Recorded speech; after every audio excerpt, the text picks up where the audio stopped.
Hello बच्चा लोग। तो हम लोग आज इस वीडियो में देखने वाले हैं एक महत्वपूर्ण अपक्रिया रायमर टीमन अपक्रिया के बारे में कि रायमर टीमन अपक्रिया क्या है। ये बोर्ड एग्जाम की दृष्टि से काफ़ी महत्वपूर्ण है, तो इसे आप ध्यान से देखिए और ये हो सकता है इस बार एग्जाम में जरूर आए। और यदि इससे पहले आप ल्यूकास परीक्षण के बारे में, सीमट अपक्रिया के बारे में, या फिर स्टरीकरण या फिर क्लोरोफॉर्म बनाने की प्रयोगशाला विधि जो अति महत्वपूर्ण है बोर्ड एग्जाम की दृष्टि से, नहीं देखे हैं तो उसे आप जरूर देख लीजिए। और दूसरी बात, यदि आप पहली बार हमारे चैनल पर आए तो प्लीज़ सब्सक्राइब कर दें और वीडियो पसंद आए तब लाइक कीजिएगा। तो आइए हम लोग इसको पढ़ते हैं, थोड़ा सा समझते हैं। इस अभिक्रिया में जब फिनाल का 67 डिग्री सेल्सियस ताप पर, जो फिनाल होता है उसको 67 डिग्री सेल्सियस ताप पर जलीय सोडियम हाइड्रोक्साइड की उपस्थिति में, जलीय सोडियम हाइड्रोक्साइड NaOH जो होता है सोडियम हाइड्रोक्साइड की उपस्थिति में क्लोरोफॉर्म के साथ कराया जाता है। क्लोरोफॉर्म जो होता है उसके साथ कराया जाता है। क्लोरोफॉर्म का सूत्र होता है CHCl3, ठीक है, कराया जाता है। तो जो उत्पाद प्राप्त होता है उसका जल अपघटन कराने पर, उसका जल अपघटन कराने पर बेंजीन वलय के अर्थो स्थान पर, बेंजीन वलय जो होता है उसके अर्थो स्थान पर एल्डिहाइड समूह उपस्थित हो जाता है। इसको थोड़ा सा पहले समझिए फिर आगे थोड़ा सा पढ़ते हैं। यहाँ पर देखिए, सबसे पहले हमने क्या लिया है, फिनाल लिया है। फिनाल का हमने क्या किया, 67 डिग्री सेल्सियस पर क्लोरोफॉर्म के साथ अपक्रिया कराया है, CHCl3। क्लोरोफॉर्म के साथ अपक्रिया कराने पर हमको एक उत्पाद मिला, यहाँ पर बेंजीन वलय ONa और CHCl2। यदि आप इसका नाम जानते हैं तो कमेंट में ज़रूर आप डालिए इसका नाम क्या होगा, ठीक है। और उसके बाद में जो ये उत्पाद बनता है, इस उत्पाद का जल अपघटन करा देंगे। क्या कराएंगे, जल अपघटन कराने पर, यदि इसको हम लोग देखें ध्यान से तो इसमें थोड़ा सा चेंजिंग होता है कुछ, जैसे यहाँ पर NaOH बाहर निकल जाता है और NaH जो है जुड़ जाता है और 2NaCl बाहर निकल जाता है। तो उससे जो हमको मिलता है वो हमारा बनता है NaO और उसके बाद में CHOH, ठीक है, ये वाला उत्पाद बनता है। इसका हम लोग जल अपघटन करा देंगे, मतलब जल को बाहर निकाल देंगे।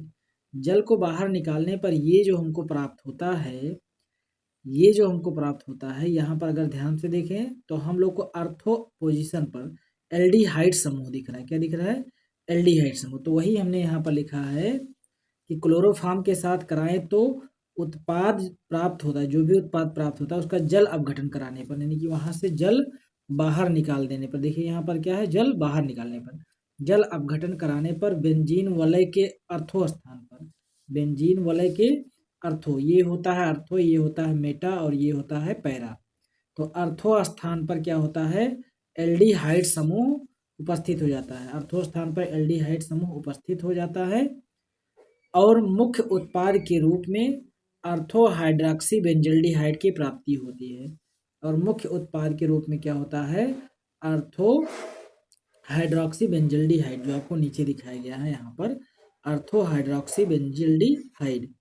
अब यहाँ पर बात ये आ रही कि यहाँ पर सर NaONa था और यहाँ पर H केवल लिखा हुआ है। यहाँ से जो Na होता है ये Na बाहर हो जाता है इसी वाली अपक्रिया में, लेकिन यहाँ पर हमने नीचे दिखाया है कि जो मुख्य उत्पाद बनेगा वो क्या बचेगा, OH और CHO बेंजीन के साथ। ये अर्थो पोजीशन पर होता है, अर्थो हाइड्रोक्सी बेंजल्डिहाइड, या इसी को कहते हैं सैलिसिलैल्डिहाइड। क्या कहते हैं, सैलिसिलैल्डिहाइड कहते हैं, ठीक है। तो ये हमारे बोर्ड एग्जाम की दृष्टि से काफ़ी महत्वपूर्ण था। इसके बाद में एक और भी हम लोग अपक्रिया को इसी में देखते हैं, सीमट अपक्रिया के बारे में। ये काफ़ी बार पूछा गया है तो इससे आप जरूर ध्यान से देखिए।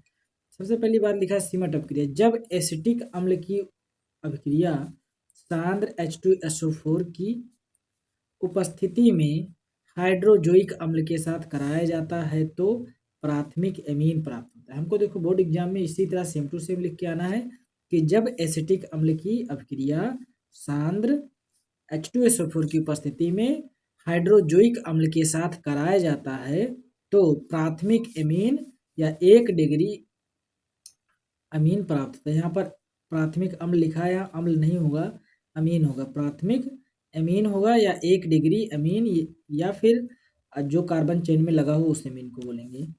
और यह अपक्रिया सीमेंट अपक्रिया कहलाता है, और यह अपक्रिया सीमेंट अपक्रिया कहलाता है। जैसे हम लोग देखेंगे यहाँ पर, ये जो हमारा CH3COOH इसे कहते हैं एसिटिक अम्ल, और ये जो है ये हाइड्रोजोइक अम्ल, जो हमने यहाँ पर लिखा था कि हाइड्रोजोइक अम्ल, ये है हाइड्रोजोइक अम्ल। जब इसका सांद्र H2SO4 की उपस्थिति में अपक्रिया कराया जाता है तो प्राथमिक एमीन बोलो, या यहाँ पर मेथिल ग्रुप जुड़ा है तो मेथिल एमीन, प्राथमिक एमीन प्राप्त होता है, प्लस में नाइट्रोजन गैस और कार्बन डाइऑक्साइड गैस प्राप्त होता है। यह सीमेंट अपक्रिया भी बार बार बोर्ड एग्जाम में पूछा गया है, तो इससे आपको जरूर ध्यान से देखना चाहिए। इसके बाद में आता है एस्टरीकरण। क्या आता है? एस्टरीकरण। जब एसिटिक अम्ल की अपक्रिया एल्कोहल के साथ H2SO4, जब एसिटिक अम्ल जो होता है वही एसिटिक अम्ल CH3COOH की अपक्रिया एल्कोहल के साथ H2SO4 यानी कि सल्फ्यूरिक अम्ल की उपस्थिति में गर्म कराया जाता है तो एस्टर बनता है। क्या बनता है? एस्टर बनता है तथा जल प्राप्त होता है। एस्टर के साथ में जल प्राप्त होता है और यह अपक्रिया एस्टरीकरण कहलाता है। एस्टर के निर्माण की जो अपक्रिया होता है वही एस्टरीकरण कहलाता है। ठीक है, दोबारा एक बार समझ लो इसको। ये जो हमारा है ये CH3COOH है, एसिटिक अम्ल है। एसिटिक अम्ल का किसके साथ कराएंगे? एथिल एल्कोहल के साथ। कोई भी एल्कोहल, हमने कहा एल्कोहल, हमने यहाँ पर जो लिया है वो एथिल एल्कोहल है, C2H5OH, ethyl alcohol. Ethyl alcohol के साथ जब सांद्र H2SO4 की उपस्थिति में कराया जाता है तो यहाँ से जल बाहर, देखिए यहाँ पर OH और H2O बनाएगा, यहाँ बाहर चला जाएगा और बाकी ये आपस में जुड़ जाएंगे, CH3 C double bond, CH3 C double bond, ये वाला O इसके साथ जुड़ जाएगा ये, और C2H5, ये होता है एथिल एसीटेट। चाहे तो इसे एथिल एसीटेट बोलिए और चाहे एस्टर बोलिए। एस्टर में खासियत यही होती है कि एक तरफ R होता है और दूसरे तरफ R होता है और बीच में एक ऑक्सीजन होता है, तो उसे हम लोग क्या कहते हैं? एस्टर कहते हैं। क्या कहते हैं?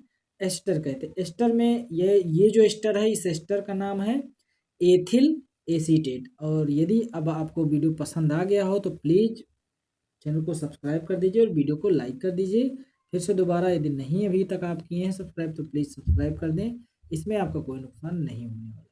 फिर मिलते हैं हम लोग अगले वीडियो में क्लोरोफॉर्म बनाने की प्रयोगशाला विधि। ठीक है, ये काफ़ी महत्वपूर्ण वीडियो है तो इसे आप जरूर देखिए।